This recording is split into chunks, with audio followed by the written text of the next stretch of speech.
morning and welcome to the West Park Baptist Church. We are here for Sunday school. Our Sunday school lesson is Leviticus, the 19th chapter, and I'm going to encourage you to go to our website and look at the Sunday school lesson as it appears. I'm going to literally carry you through. This is what our website looks like, and if you go to wpbccleveland.com, you'll see this page. I want you to go to this download button. When you go to that download button, you're going to see the lesson, which is Leviticus, the 19th chapter, and we're doing 9 through 8, and we're doing 33 through 37. Notice that the title is Living as God's Just People. It's a great text. I think the text is about neighborhood. We'll see what you think. But it gives us a blueprint for neighborliness, I believe. Once you get there, you're going to scroll down. I've already scrolled down, so I'm not going to take you through all that. But actually, I guess I didn't scroll down. I apologize. You're going to scroll down to, we're looking for aim for change. All of this lesson we have done on Wednesday. We start this lesson on Wednesday at noon, and you can enjoy that lesson. And then on Sunday at 9:30, we pick up here. We do search the scriptures, we do the liberating lesson, and we do the application. We do what God wants you to do. And here's where we are today. We are at more light on the text. And what this does is it takes the text just a little bit deeper with some commentary, with some scriptural comparisons, and a little more data, as well as some Hebrew and Greek. And so that's what we are going to look at today. I'm going to literally read this lesson verbatim and with a little bit of commentary. And I want you to be able to follow along. As I thought about this lesson and this method of teaching, I probably wasn't the best student. I spent a lot of time daydreaming, and I spent a lot of time being bored in class, and very rarely did I know where the class was in a lesson, but when I was called on to give an answer, I always had the answer. So I think about people like myself, and that is why I'm taking time to show you exactly where we are and how we are and what I'm going to do.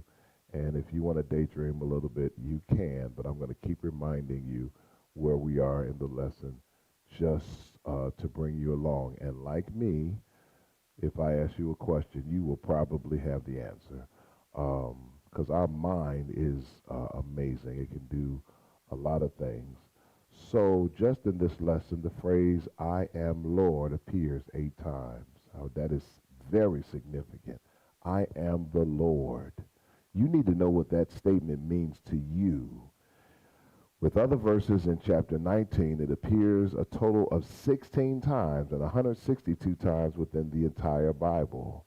Why does God need to remind us 162 times that he is Lord? That would seem obvious, but I'm telling you, you need to get your mind around the term I am. In your life, whatever you say I am, whatever comes after I am, that's what you are. And it's going to happen. It's going to manifest. You should be very cognizant of what you say after I am. Think about it.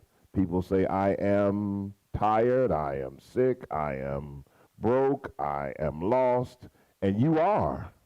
And you need to change that around and begin to use whatever you say after I am should be positive. I am blessed, I am rich, I am healthy. Yesterday I spoke to someone who called, I probably should stop talking about these folks, but I listened for 30 minutes. I did. They called, I was napping, I was literally taking a nap, I answered the phone, and they spent a lot of time saying, uh, I'm so sorry for disturbing you. I'm so sorry. But they kept talking. And everything they said was negative. Everything. Sick. I'm on the way to the hospital. I don't have any money. My income, my blood, my back, my car. I've been in an accident. And I listened. And I asked, but they didn't hear because they kept talking. I said, is there anything positive happening in your life? Is there anything good? They just totally ignored that and kept piling it on. And after 30 minutes, they called me back. And I started out to answer the phone. I said, okay, well, all right, I'm gonna answer the phone. And I think that they had a question about a funeral, which was not necessarily positive. And I finally was interject something good. I was finally able to say, well, at least you have some blessing coming. But 30 minutes of negativity, I am this, I am that, I am this, I am that, I am this, I am that, I am this, I am that. God is thought and consciousness. If all of your thinking is based on your hardship, then your life will be hardship. As a man thinketh, so is he or she. And so I'm using this opportunity to where it talks about I am the Lord. I am the Lord. You ought to take advantage of that statement, and you ought to be very careful of whatever you say after I am. Let me say this. I am finding now that I am practicing this more, that I am thinking and dreaming about things that are going to happen. I'm seeing it. It happened this morning. It happened yesterday. I'm going to tell you this. I'm trying to make a point. When you start using your mind starts working for you, and it begins to manifest and open up some things that it's a blessing. I was on a flight last night coming back home, and I had a terrible dream about myself having an altercation with a white woman, and I'm not trying to be racist, I'm just trying to explain the dream to you. It was a white woman who was displaying what we probably would call now Karen behavior. And in that dream, I was not interested in trying to manage her ignorance. And I literally told her to get out of my way and shut up. And I moved her out of my way. I was not interested in her defining what I could or could not do, her fears. I literally just needed to do what I needed to do without the interference of her ignorance. And I woke up disturbed because I don't have dreams like that. When I wake up now, I'm interpreting my dreams. When I wake up now, I'm saying, what was that dream about? That's what I'm doing. And I'm even writing down my dreams because I know that God is working with my subconscious. And I woke up a little disturbed. I had a neighbor, or the guy on the row with me. It was 3 seats, a seat in between us, and he was a busybody. Lord have mercy. Even I went to sleep with him talking to me. I was that tired. I just wanted to go to sleep, but he was talking until I literally fell asleep. When I woke up, he said, so how you doing? And who wants somebody talking to them as soon as they woke up? Well, how you doing? How you feeling? And, I tried to respond, and then I said, okay, I went to sleep trying not to have this conversation. Let me go back to sleep or pretend that I am sleeping so he will leave me alone. And he literally started talking to the person next to him, and then he got up and went somewhere. Well, he's a part of the story.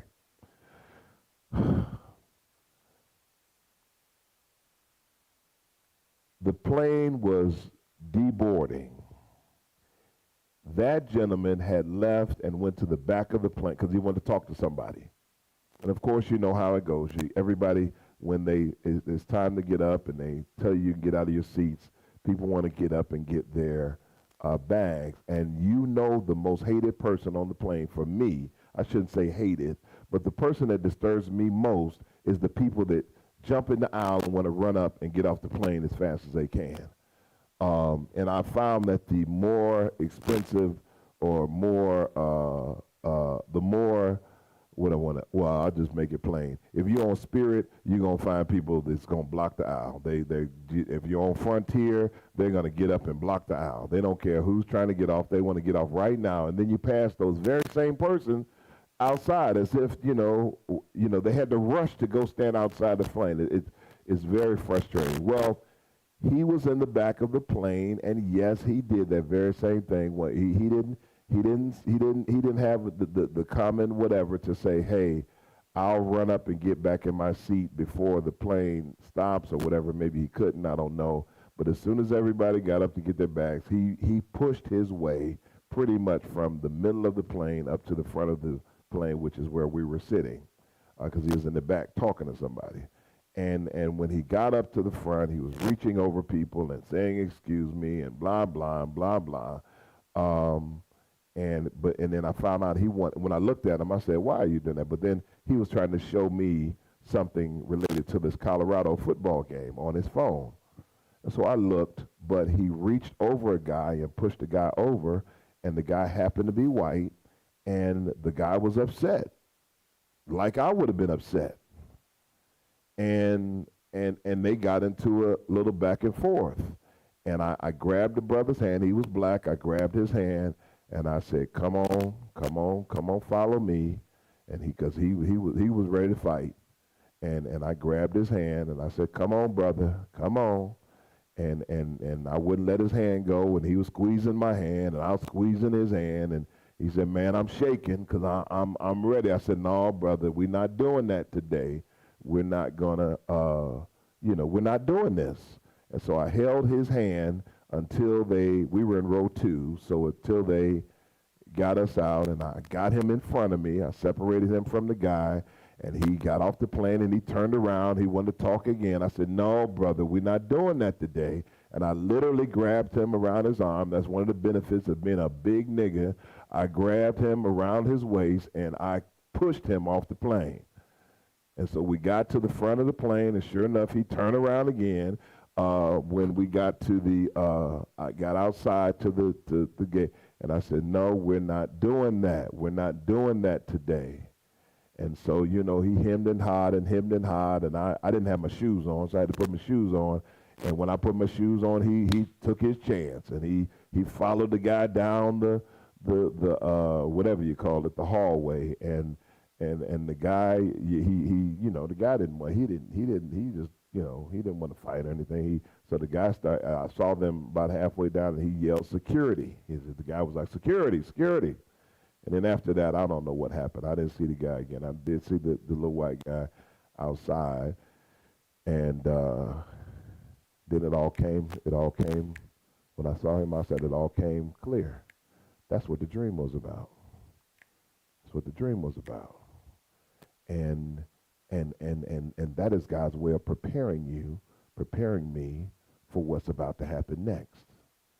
And when you start using your mind, God will prepare you. And I'm just scratching the surface. If I really begin to focus my mind, because God always gives me fair warning, but he was kind of specific this time, and it happened this morning. Related to something that I'm still thinking through, but it showed me once again, God will give you fair warning when you use your mind. I've been telling you to have the same mind as God, the same heart as God. I'm not just talking out the side of my neck. I'm telling you how God's universe works. It's about the universe. It is not about this neighborhood. It is not about just your family, but it is how your family mirrors your church relationship and your God relationship, and that mirrors your relationship in the universe. The picture is bigger than we give it credit for. That is why this text is giving us rules for business, rules for interacting with your neighbor, rules for giving and taking, and it's rules because those rules line up with the universe. They line up, and when we become independent operators, it is like being a cancer. Cancer is rejected by the body. The body goes into a rejection mode. It's like tuberculosis. The body will surround that tuberculosis with mucus until it can get that germ out of the body. And when we are out of order, liars, thieves, takers, cheaters, the body must reject you because the universe gives to givers and the universe takes from takers. If you live long enough and if you know someone who is a liar, a thief, a robber, or a taker of any kind, if you live long enough, you've seen those people suddenly disappear. Suddenly. And the fair warning was all of those pronouncements that we're making right now, saying that the universe operates under certain laws and principles. And the laws and the principles have to do with giving and loving and creation. The laws of our global economy and our politics operate on stealing, lying, and taking, and deception. And that is why we know that our global community and our global economy and our global politics will fall. Sooner or later, it will fall because the universe will not tolerate that kind of behavior. That's not religion. That's the order of the laws and the principles of the universe. What goes up must come down. Light overcomes darkness. Water is wet. And so I'm back to the lesson. And you have the lesson to read, but I've been reading scriptures related to this lesson all week, and so therefore, I guess it's encapsulated in my spirit, and I know that I am is significant. I am. He ends every pericope by saying, I am the Lord. Everything else is a distraction.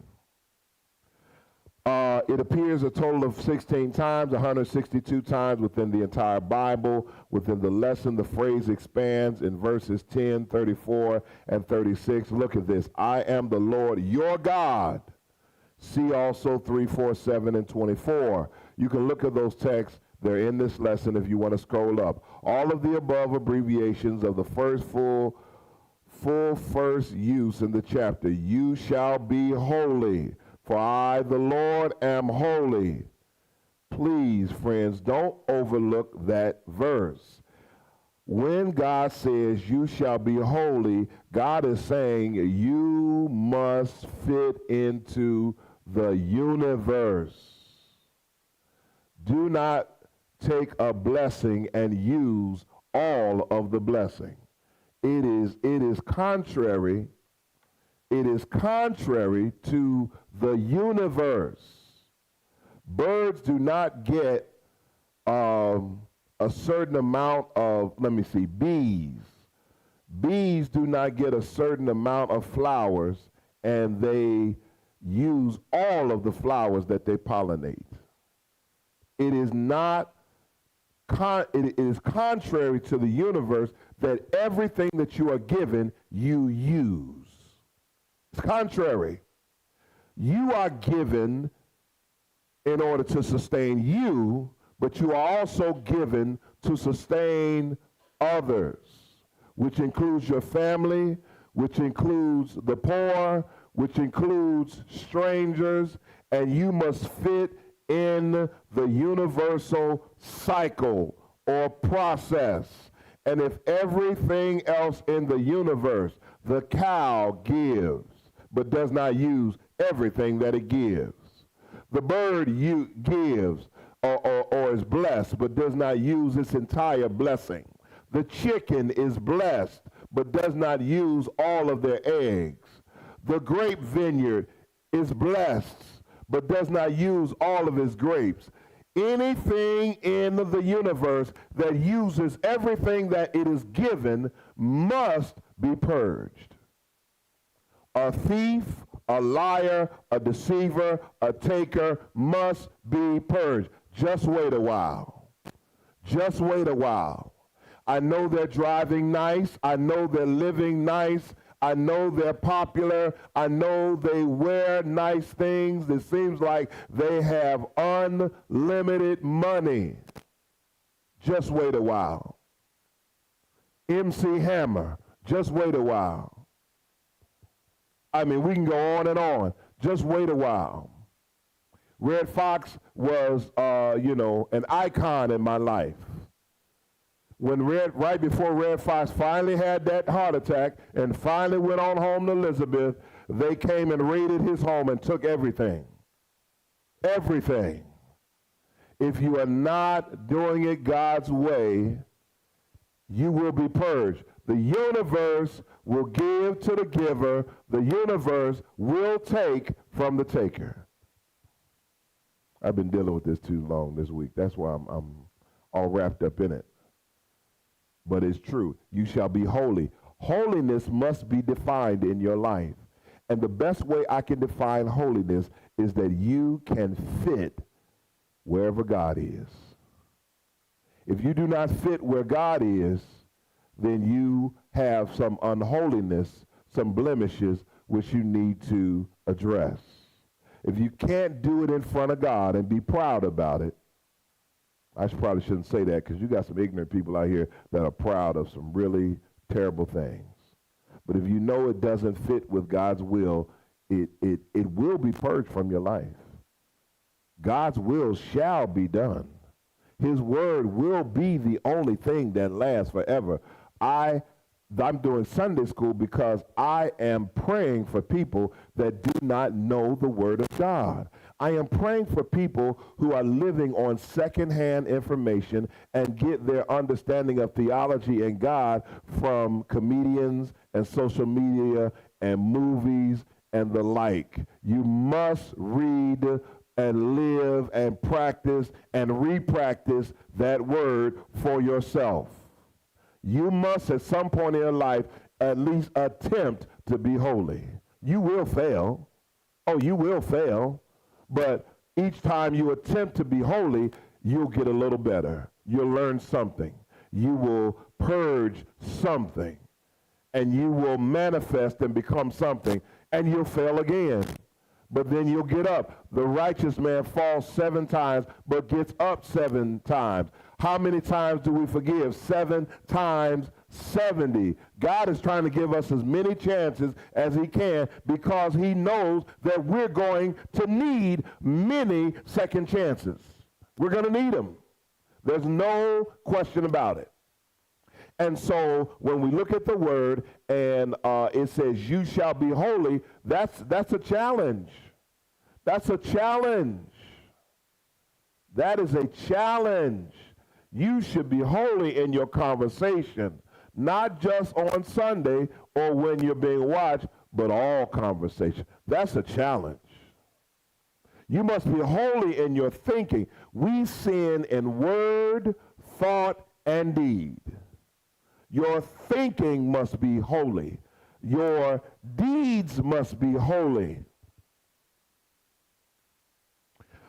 The message is getting out around this whole Deion Sanders phenomenon is that this dude is trying to please God.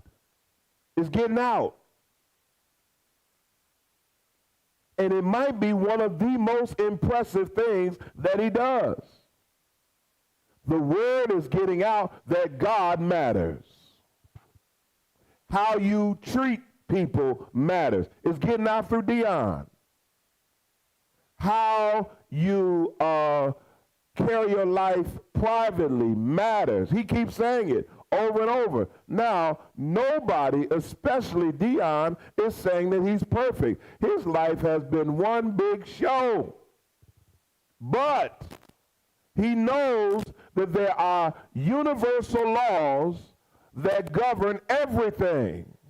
You will reap what you sow. And if there's ever a period in your life where you are a giver, it's coming back. It is going to come back, it is going to track you down, and it's going to bless you. All the things that he is doing now, Deion Sanders has been doing for the last 25 years. He had 7 busloads of kids come to his Hall of Fame speech that were part of his PAL football league that he paid for. This did not start today. He is being blessed now based on the seeds that he planted years ago. But they don't glamorize the things, the challenges in his life. He makes it clear, I've got challenges. The man is hobbling around. He's an old man. He looks good, but he's an old man. He's an old man with half a foot that aches him 24/7. And I'm not even going to talk about his interpersonal stuff. That's his business. But the point I'm trying to make is that he is making it known that I am serving God. And because I am serving God, God is bringing blessing and order and abundance and prosperity to everything I do. I got to say this. I'm talking about thinking. That game last night, they were getting beat up all game long. They were not dominating. They were being dominated in a lot of ways. They had one opportunity to go down that field and tie that game up. And he pulled his son aside and he said, as long as the ball is in your hands, I know that you are going to do what you do and we're going to go down this field. And they started on the 2-yard line and they went all the way down that field and did exactly what Deion told his son to do and told him he could do before they even started playing that series. That means that you have a man who says, I know what's going to, he said it. I knew what was going to happen. He was going down that field. It didn't matter that they had a series of 3 and out. But the man said, I know what's going to happen. That's the same thing I just said. When you have it on your mind that you know what God is going to do, God will show you what's going to happen. We're not worried about this because God has shown me what's going to happen. I am going to win. I am going to do whatever it is that I know God has shown me to do. And he has. Have you ever heard the song, Blessed Assurance, Jesus is mine? Oh, what a foretaste of glory divine. I am. Whatever comes next, that's what's happening. I am healed. I am rich. I will prevail. I am an overcomer. I will be rich. I am rich. I will be safe. I will be protected. And keep your mind on Christ, the mind of Christ. That's all this text is moving into. You shall be holy. I can't even get by this. This is why I can't read a book. I'll see something like you shall be holy, for I am the Lord your God am holy. And I dissect holy. I dissect the Lord. I dissect the word am. I dissect what God is. I dissect what holy. And therefore, I can't get. I read a book and I can't get past the first page because I have to go grab 3, 4 other books because my mind is enlightened and it gets joyous. But I got to get through this lesson. It's 10:02. You shall be holy. Let me give you the arrow. You shall be holy, for I, the Lord, your God, am holy. There are people today who are worshiping Satan, and they're doing it openly, and a lot of times they're pretending that they don't know what they're doing, but they know. They know.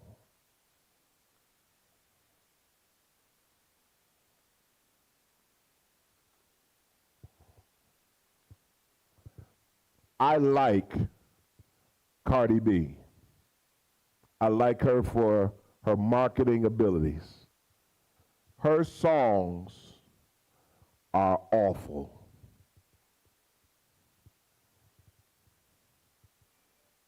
Her lyrics are awful. They are ungodly.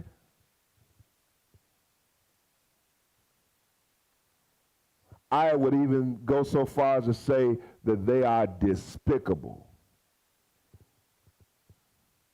But she has carved out a life based on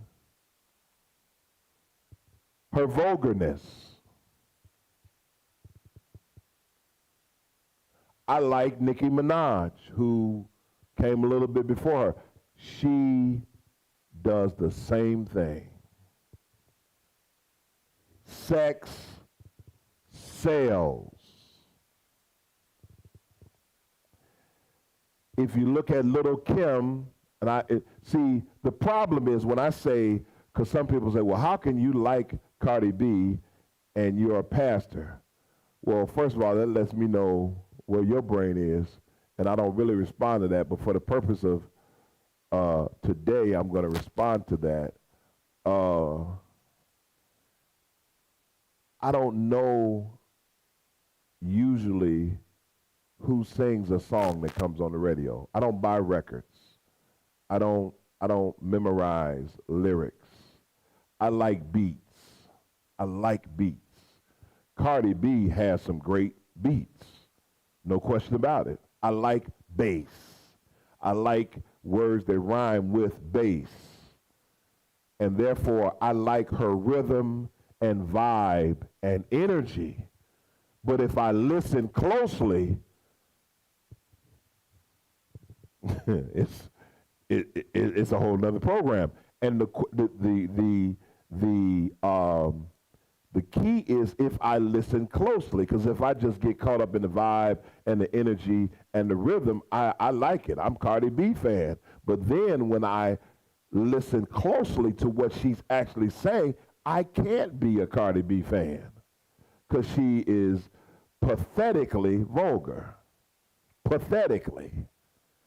And Little Kim, pathetically vulgar. And they are just the most recent names in a long line of what I'm going to call, somebody's going to understand this, banana dancers.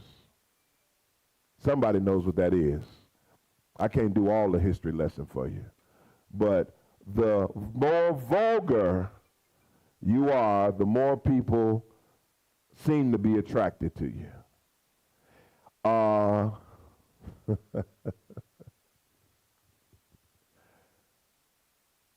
I cannot pretend that Cardi B is holy. Because if I do, I'm a liar. But there are some people who will say, well, she's just making a living. That's not who she really is. So that means she has to lie in order to make a living. She is a professional liar. That's even more reason for me not to um, be a fan. I can't be a fan. Let me say one more thing, because people are pretending to be holy. Just because you go to church doesn't make you holy. That includes me as well. I I like to find shows where I can binge watch. I like shows that make me think. And advertising sometimes will draw you into some shows or things that have nothing to do with you, and you don't realize that until you read it. But that's what the devil does. He is a deceiver. There's a show on Netflix, I believe it's Netflix, I don't know what it was, but I have it. It's called The Chi, C-H-I. I like it, or at least I liked it or was drawn to it because it's young. It appears to be a young brother whose own enemy is himself, and he's attempting to navigate and really overcome himself in the midst of poverty, in the midst of gang violence, in the midst of drug usage, selling. He's trying to be a legitimate businessman, and he's trying to overcome the fact that he's got a serious sexual problem. And so the story begins quite innocently. But if you watch the story, it's about him and his neighbors and his community. That's what this text is about. And there's one of his neighbors who is a woman and a woman that are married. Then there's another one of his neighbors who is a guy who really is attracted to transgender women, which in my mind means that he's attracted to men that dress up like women. There are several drug dealers who are quote unquote legitimate businessmen who invest their money throughout the community, and everybody is chasing the bag, so everybody looks the other way but accepts the money of this known drug dealer, killer, murderer, adulterer, and he's basically the devil. But everybody looks the other way because he gives them money. And so he corrupts everyone in the neighborhood with his money, but publicly or privately they talk about how terrible he is, but they always take his money. And they're all moving up like the Jeffersons. And then the last episode that I could tolerate watching was where they put the transgender girlfriend in a barbershop beauty salon type situation with several other transgender men dressed in drag, and they were portraying a girlfriend scene, like a scene among women in the barbershop, but these were men dressed like women, and they were talking about how to get a man and how to keep a man. And I couldn't take it anymore. I just couldn't take it. And the very last scene, they went from house to house to house to house, and everybody was ordering weed from the weed girl. Oh, I want my kush, and everybody's smoking weed as if weed is God's gift to humanity. And what they did, what I realized as I watched it more and more, they normalized satanic behavior. It's no big deal. Nobody has to get married. Everybody's smoking weed. Fornication is no big deal. Adultery is no big deal. Murder is no big deal. Using dirty money is no big deal. But here's the crazy part. In every episode, they talk about how you should always tell the truth. You should always tell the truth. Telling the truth and living the truth are two different things. Just because you screwed up and you come back and say, I screwed up, that's not truth.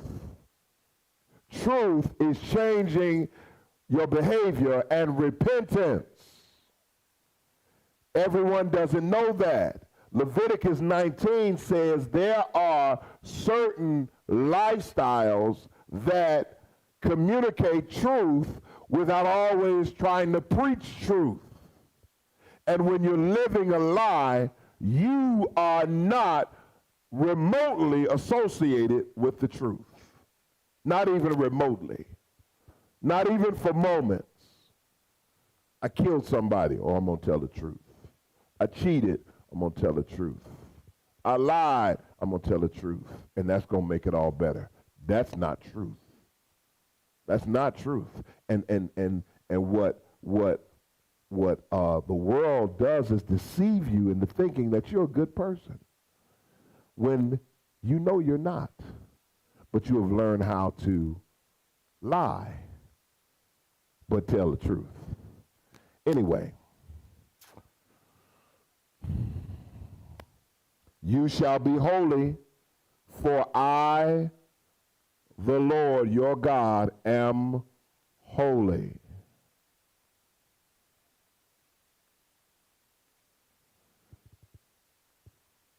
There are certain people and things you should not be associated with.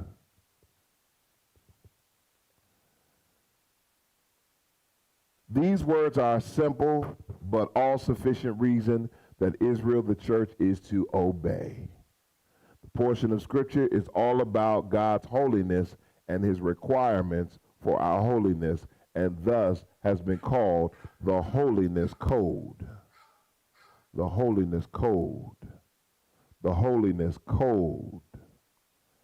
If you are understanding what I'm saying here, what I'm saying to you is that we should see why we are in the condition that we're in if we're living in this culture where God is only necessary when we need something from God. That's a bad culture to live in. You don't want anything to do with that culture. The culture you want to live in is where you need God every single second. Every second, God should be on your mind. And when you're getting ready to do something dumb, even if you do the dumb thing, your conscience should still bother you. And if your conscience bothers you, you'll stop doing that thing sooner or later. It may take you a while, but you'll stop. The chapter spells out holiness, or Israel's ethical and religious responsibilities. Some injunctions are negative, to be avoided, while others are positive, to be embraced, which together say both yes to what God requires and no to what God forbids. In the words of Samuel Ballantine, as a whole, this chapter underscores and elaborates the 10 Commandments given to Moses in Exodus 20. Read it, because I know that most people don't know the 10 Commandments. You might know one or two, but how can you follow something that you don't know? And reiterate Deuteronomy 5, 6 through 21. We have the text which highlighted is reap the harvest of your land. Do not wholly reap the corners, but I'm moving down to verse 10, right in the middle, where it says, thou shalt not glean the vineyard, neither shalt thou gather every grape. You don't gather all the grapes. The blessing that God gives you is not just for you. The blessing that God gives you is for your corporate spiritual body. I keep telling people God does not bless families or bless individuals. God blesses families. God gave it to you. It is not for you to use it. You are not to use it 100% of it. If God gave it to you, you are not to use 100% of your blessing. God gave you your blessing to bless the unit, the community, the neighborhood, the church. Change your thinking. We have been taught to be selfish. We have been taught to be selfish. And that is why we remain poor as a community, because have been taught to be selfish. And we know, anybody knows, the Germans know, the Italians know, the Jews know, the Asians know, Hispanics know, black folks know. When we share, those are some of our best moments. Jesus quoted from the law, confirmed the greatest commandment is vertical, to love God, right after the theme Shema, the verse in 6:4, while the second greatest commandment is horizontal. Now, what it means by vertical is it means love the Lord, your God, with all your mind, all your heart. Horizontal means love your neighbor as yourself. God is up and down like the cross. The neighbor is right next to you, horizontal. We have some verses that are cited, Luke 19:18. You can look that up. 19:34, also Matthew 22, Luke 10. Those verses say, love the Lord your God with all your mind, soul, and heart, and love your neighbor as yourself,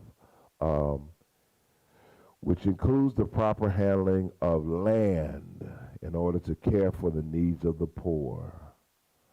In 1910, the Hebrew word for poor is anai, ani, it says, ani. Ani in the Hebrew has been consistently interpreted among most versions. The word for a stranger is ger, or gare, ger. How about that? Ger. But this word has been interpreted as foreigner, alien, and sojourner. The point is to not pick the fields or vines and clean, and do not think only of yourself or one's own profits. The point is to act generously with the harvest and crop, and to consciously think of others, especially those less fortunate, like the poor and those who are away from home, travelers, and to care about the needs in a practical, tangible way. That's a human. That's proving that there is still humanity. The 11th verse says, you should not steal, deal falsely, not lie to each other. You should not swear by my name, neither profane the name of God. Look at it there. I am the Lord. Thou shalt not defile thy neighbor. Don't rob your neighbor. The wages of him that is hired should not abide with thee all night until the morning. Be honest. They call it here the holiness code of Leviticus. The holiness code. I found that people don't like to read Leviticus because they don't understand it, but the reality is that people don't like Leviticus because Leviticus doesn't play around. Do right. Do right. Profit is not the goal. Don't exploit people. Don't lie to people. Don't lie to your neighbors. By the way of prohibitions, just as there were both positive and negative injunctions in the Decalogue, when you see the word Decalogue, it is referring to the 10 Commandments. Deca means 10. Log means to talk or to conversate. The Decalogue, it's all about the social justice, which involves much more than economic justice. Some of us think incorrectly. To steal, deceive, or to lie is squarely denounced in the 8th and 9th commandments. Do not steal, do not bear false witness. But in this context, it seems to apply especially to the poor. Now, I do not want to make a blanket statement that if you are poor, you are unholy, because we know that that is not true. That means that that grandmama who went into the kitchen and somehow figured out how to scrape out a meal for 8 or 9 kids based on a living or a poor man's wage or poor person's wage was somehow unholy. And the reason why they were there, or she is in that condition, is because she is unholy. I cannot say that, nor can I justify that with the Bible. What I am saying is that even if you are poor, your Bible tells you that you can overcome that. There is no reason to stay poor. There's no crime in being poor, but there is a crime in staying poor. And If I'm reading my Bible correctly, it says if you're faithful over a few things, I will put you in charge over much. If I'm reading my Bible correctly, it says be fruitful, planting, and multiply. There's just too much in the Bible for me to justify anyone staying poor. And even if you, you do not overcome your poverty in your life, your children should not be poor. Your children should not be. There should not be a second generation raised on the Word of God that believes that there is some honor in being poor. One of the things that disturbs me about my own children, who are actually quite successful in their own right, is that they have some fascination with being in the hood and being poor, and the culture and the food and the music of poverty. And it disturbs me because I lived and grew up in the hood, but the hood stopped at my front door. Somebody better hear me. The hood ended once I walked up them steps at 3559 East 117th. By the time I reached the porch, I was in the suburbs because the house was painted, the grass was cut, there were no hanging doors, no hanging numbers. When you walked in the house, it smelled good, it was clean, it was carpeted, there's a color TV in the front room, there's books on the wall, there's a dining room, there's a kitchen with food in the refrigerator, a clean kitchen, dishes washed, there's a recreation area with a TV, a couch, and all those things. There's a washer, there's a dryer, there's bedrooms, the beds are made with quality linen and furniture. Everything's clean and in order. I didn't grow up in a barn.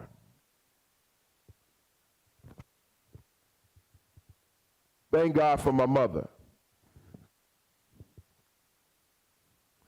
And therefore, my mind doesn't operate in poverty. My mind operates in functionality and in possibility and in potential. Where I am today is not where I will end up. I've never believed that. I've never thought where I am today is the final destination.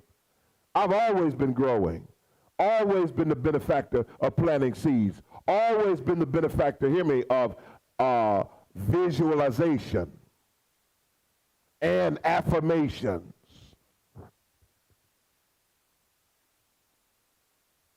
I was the only black person on my high school football team. And and cross country team.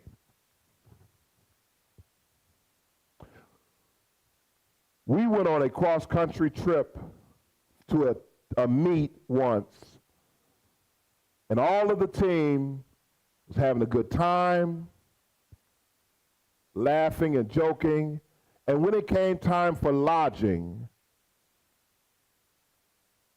all of the other team had rooms with one of the other teammates. I had to room with the coach. And at the time, I didn't give it much thought. But I knew that I was receiving different treatment than the rest of the team. That wasn't in 1960 or 1848. That was in I was in school from 1980 to 1984. I know for some people that might be a long time ago, but in my mind that wasn't that long ago. Why did I have to sleep with the coach? Who does that?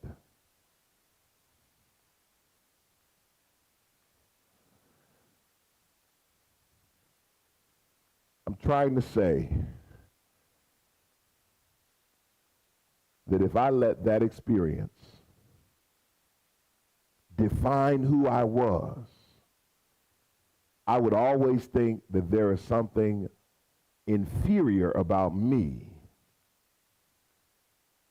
and my other classmates. Here's the difference. I knew where my love came from. I wasn't expecting love from them. But as long as I knew, once I got on that bus and got back to the east side, that my mama was at home and she loved me, nothing else mattered. And I let it roll off my back like water to the duck. It appears that now children don't know how to weather the storm. They take everything personal. And when you add weed into the mix and alcohol and this music and social media, they don't know left from right. They don't know right from wrong. They will be blessed and people will sacrifice for them and they will come to the conclusion that they're all by themselves and nobody has helped them. How does that happen? I was the child that didn't ask my mother for things because I knew she couldn't afford them. Why stress her out? Children today ask you for things that they know you can't afford, but they expect you to get it anyhow. And then they're ungrateful. Lord have mercy. Where you are today is not your final destination. Use your mind to manifest your blessings. Treat people fairly, and it will come back to you. Don't lie, don't steal, don't kill. Do you know how many kids we have downtown right now who were on their way home from school and went to Burger King and decided we're going to rob that man down the street because we think he has a PlayStation and XYZ in his house, and they have gone to that man's house, that woman's house, and somewhere in the midst, they kill somebody. And they didn't mean to do it accidentally, but their thinking is messed up. And they wind up in jail for 20, 30 life.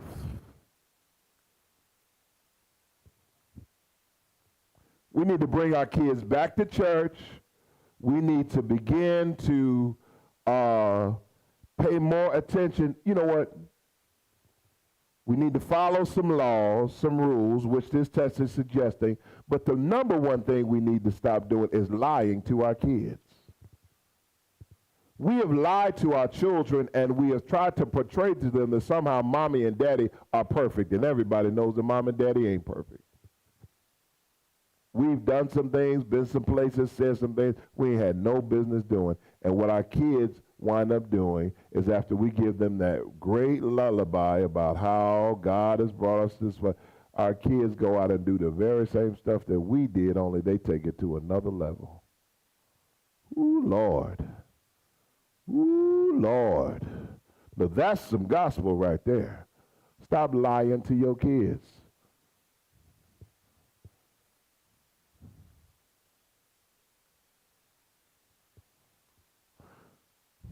Later in this lesson, directly include all who are in a state of vulnerability and indirectly include everyone.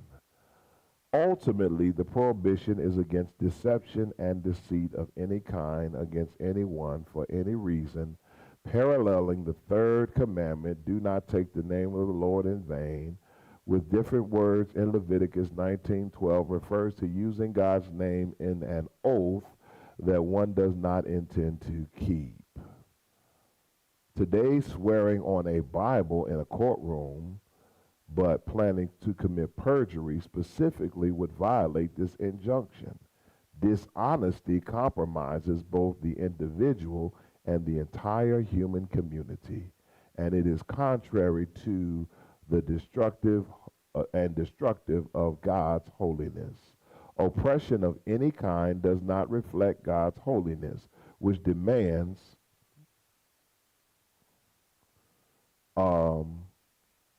a higher standard and values even the least of these as the same thing as serving God himself.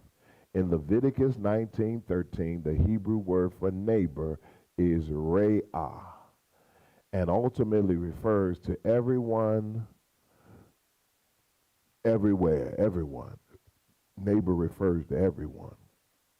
Who is your neighbor? Everyone. 14, thou shalt not curse to death, put a stumbling block, fear God, I'm the Lord, should do no unrighteousness in judgment, shall not respect the person of the poor, nor honor the person of the mighty, but in righteousness thou shalt judge thy neighbor. Thou shalt not go up and down as a talebearer amongst the people, neither shalt thou stand against the blood of thy neighbor. There it is again, I am the Lord. The question is, what do you get out of all of this crazy behavior? What do you gain? And you gain less than you can get from the Lord. I am the Lord. I can give you more. None are more vulnerable than the handicapped. Even in ancient times, it was clear that God would not tolerate injustice of any kind inflicted upon them. In fact, this specific injunction is followed by the familiar and powerful rationalization, as if to say, do this just because I, the Lord, say it. Verse 15 is a more general reference, as if verse 14 needed another blanket for those who might find exceptions to do no unrighteous of any kind in judgment, whether it involves the poor or the rich, but rather judge your neighbor righteously, positive. Judge comes from the word Hebrew shafat, and can mean to govern, vindicate, or punish, but it can also mean to decide a controversy or enter into one. Judgment in Hebrew is mishpat, which means just ordinance. It is a little more specific with a just element than statute. The context of this entire section speaks to men acting like wolves who seek out the weak, the sickly, or those most likely to be easy marks. A child of the holy God is not to do these things or to risk God's anger.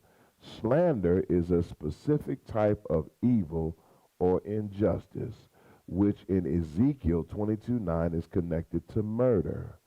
And I hope you got that. Slander is connected to murder. You can kill somebody off with your mouth. In modern times, the legal definition of slander is publishing something about someone else that is not true. And people do it all the time. And doing it with malice. And people do it all the time. And I'm going to go on out here and say that no one that I have seen is more deceptive than the Jewish community. They will slander and do whatever they need to do to meet their goal. And oftentimes their goal is economic. If they need to be sweet to you, they'll be sweet. If they need to be horrific to you, they'll do that without a blink of an eye. I've seen it with my own two eyes. I'm not telling you what I heard. I'm telling you what I've lived. Because it causes so much damage and because it is so far from holiness, slander or gossip is singled out for prohibition in the scripture. Look at all those scriptural references. Gossip or slander also violates the 8th commandment. We're in verse 17. You shall not hate your brother in thy heart. Thou shalt not in any wise rebuke thy neighbor, suffer sin upon him. Thou shalt not avenge nor bear any grudge against the children of thy people, but thou shalt love thy neighbor as thyself. I am the Lord. If we as a nation, one nation under God, in God we trust, just follow verse 17, we'd have a great nation. But we don't. We don't. Our society is designed for the poor to follow these rules, and the rich do whatever the heck they want to, and they justify it. Right now in the NFL, today is NFL day. Everybody's staying home or cooking or getting ready, getting their wings together and everything else. The tailgate for the football game. The football game, they just reported that the National Football League in 2016 made $7 billion. They said that in 22, they doubled their profit. They made $12 billion. That's why this pastor ain't giving the NFL nothing. I'm not buying any tickets. If I go to a game, I'm going for free.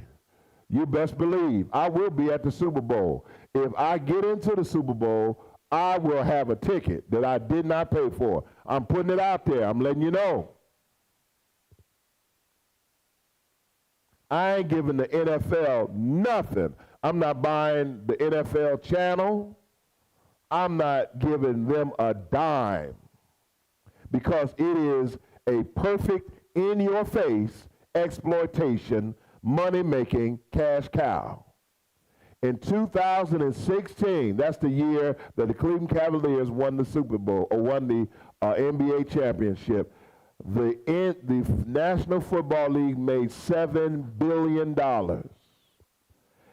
This year or last year or whatever the last fiscal year is, they made $12 billion, not million, $billion in profit.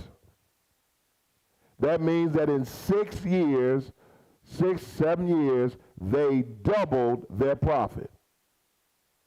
They are anticipating in a short 5 years to make $25 billion.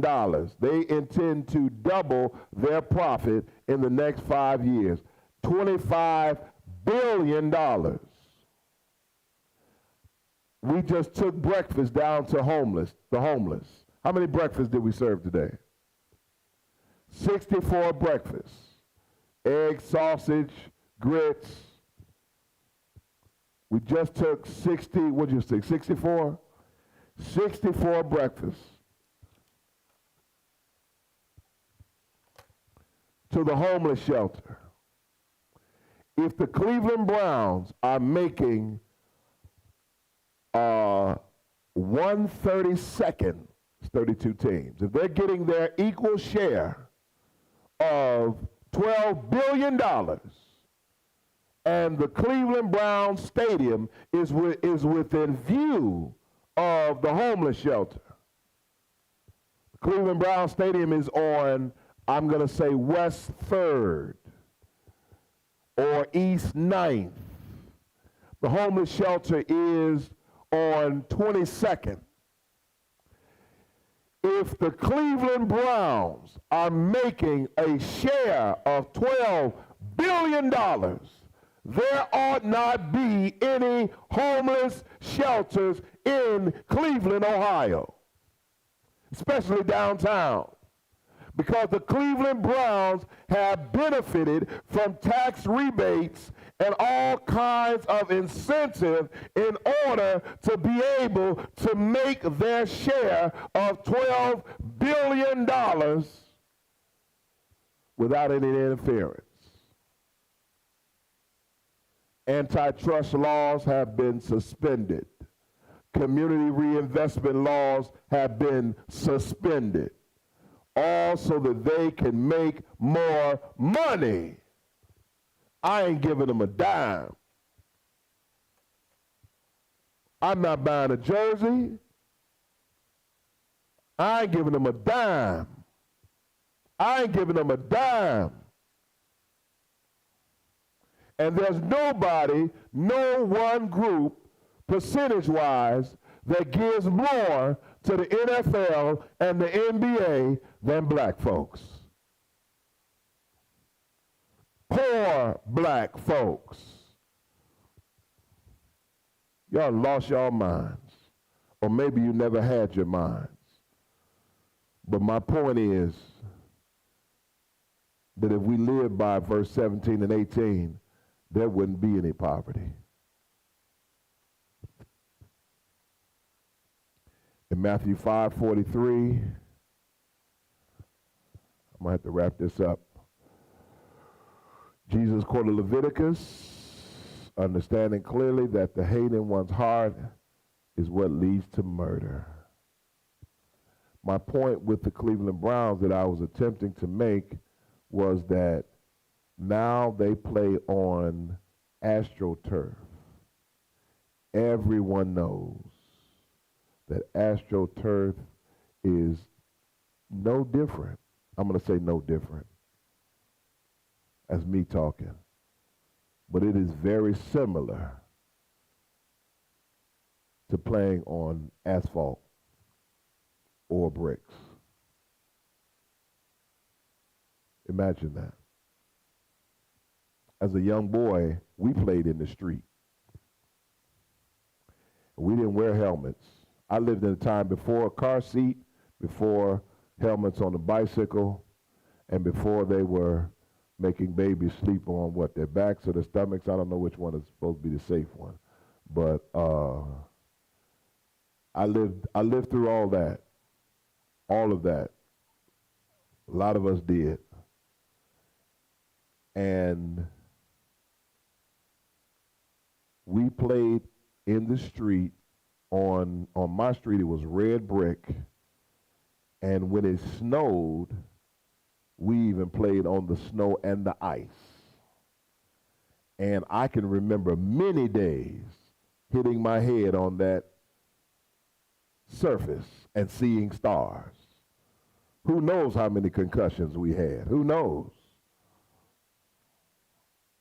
But either way, after making $12 billion, it was reported that it would only cost the NFL $12 million to replace all of the AstroTurf in all of these stadiums. And the only reason it became an issue, it's a shame.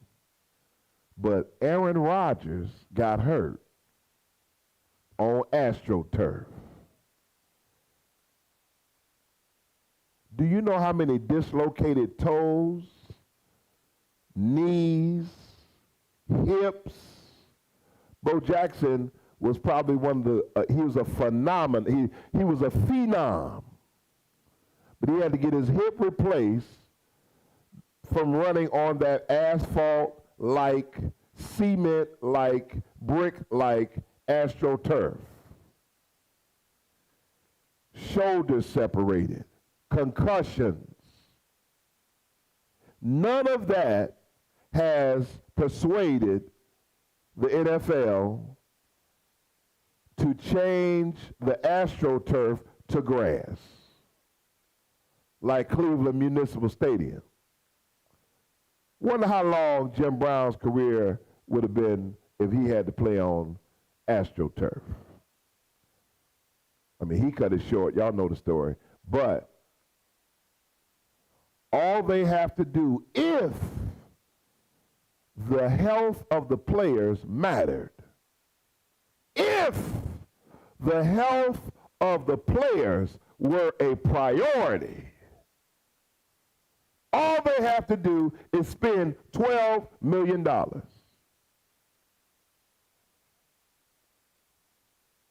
They won't do it.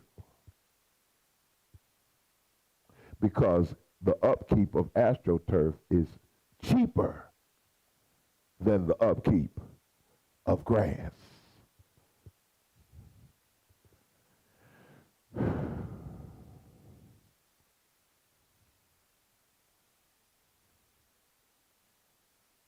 The specific expressions of revenge and bearing a grudge in the 18th verse are sharper focus of general injunction against hatred. Other parts of the Old Testament zoom in even further on the subject of revenge, specifying repeatedly that God alone is right, and God alone is able to exact perfect justice. Regardless of the severity of the act or actions that inspire the hate and revenge, it is common knowledge that resentment and anger fester invariably result in unholy expressions and deeds.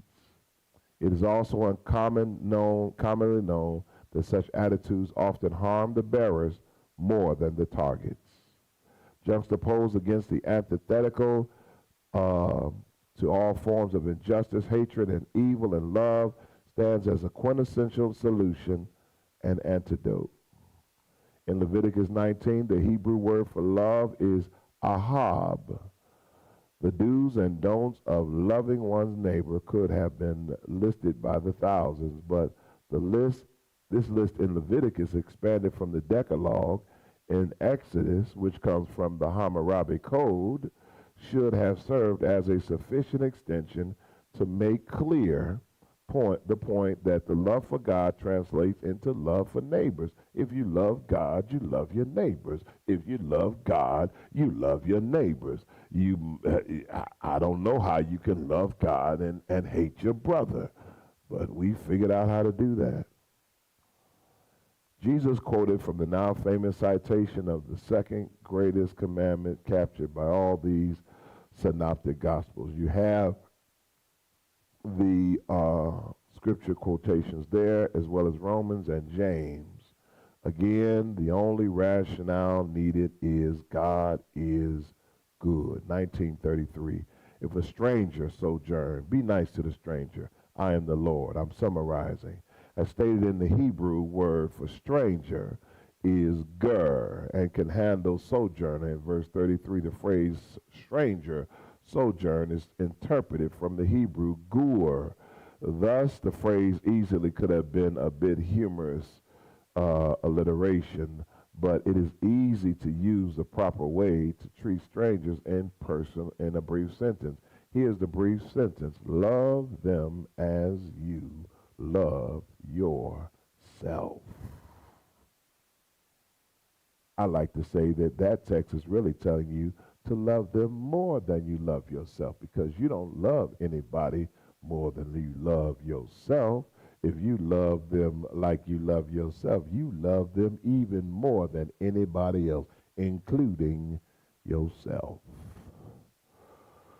In a literal sense, the Israelites had been strangers, sojourners in Egypt not long before, so the reference in the verse 34 to their former place of slavery was appropriate and the connection vivid. God loved the Israelites when they were sojourners in a foreign land. He also loved them when they rebelled against him and practiced evil. Likewise, he loves us while we have been strangers. He loves us while we have been strangers and sinners to him. I want to go back and look at just that phrase. He also loved them when they rebelled against him and practiced evil. Can you love your neighbor or anyone when they rebel against you and practice evil? Can you still love them when they do the very thing that you have asked them not to do and showed them the benefits of not doing that? Can you still love them? Well, you should. You should. Leviticus 19 is a powerful text about relationships, love, neighborhood, community, and the like.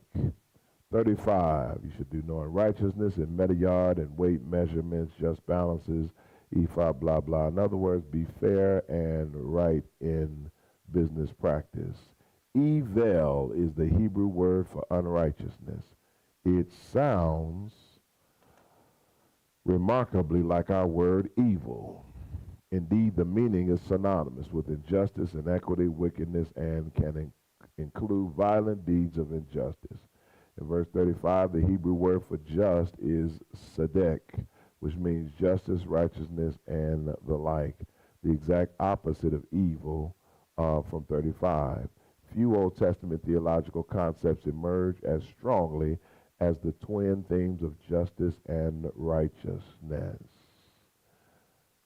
Isaiah, Amos, Proverbs all give you words that you can use to support that. We are to embody or model our love and obedience through God, to God through our love for service to others without exception.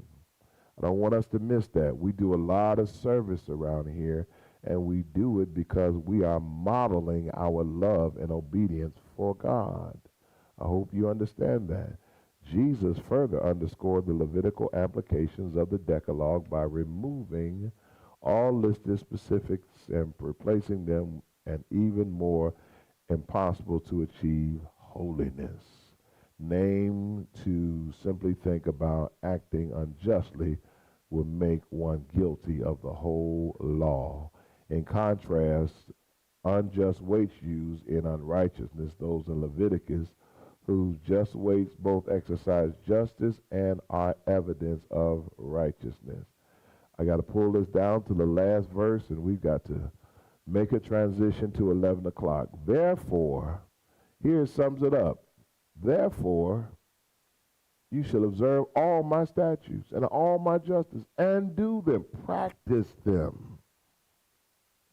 There it is again. I am the Lord. Again, the word judgments in Israel in Hebrew is mishpat. It means just ordinance and equivalent statutes. Although the word in Hebrew is coke, looks like coke, refers to God's laws in this use, but does not contain the clear, just element of mishpat. We must obey God's commands. Oh, we must. We must. We're not just trying to live a good life here. We're trying to live forever. Forever is a long time. And if God gives us this life to learn his way, that we might live forever with him, then I think that's a small price to pay. But Jesus Christ paid the ransom to set the captive free. Jesus didn't pay partial. Jesus paid the full price. All we've got to do is be a little more neighborly and a little more loving. God so loved the world that he gave his only begotten Son, that whosoever should believe in him would not die, but have everlasting life. God did not come to condemn the world, but he came that the world might be saved. I'm way more interested in salvation and love than I am death. God is not in the death business. We should really stop making God to be in the death business. God is in the quality of life business now and forever. All right, good people. Thank you for your time and your love and your consideration. We've got to get ready for this 11 o'clock hour, which is going to come up in just a few short minutes. God bless you.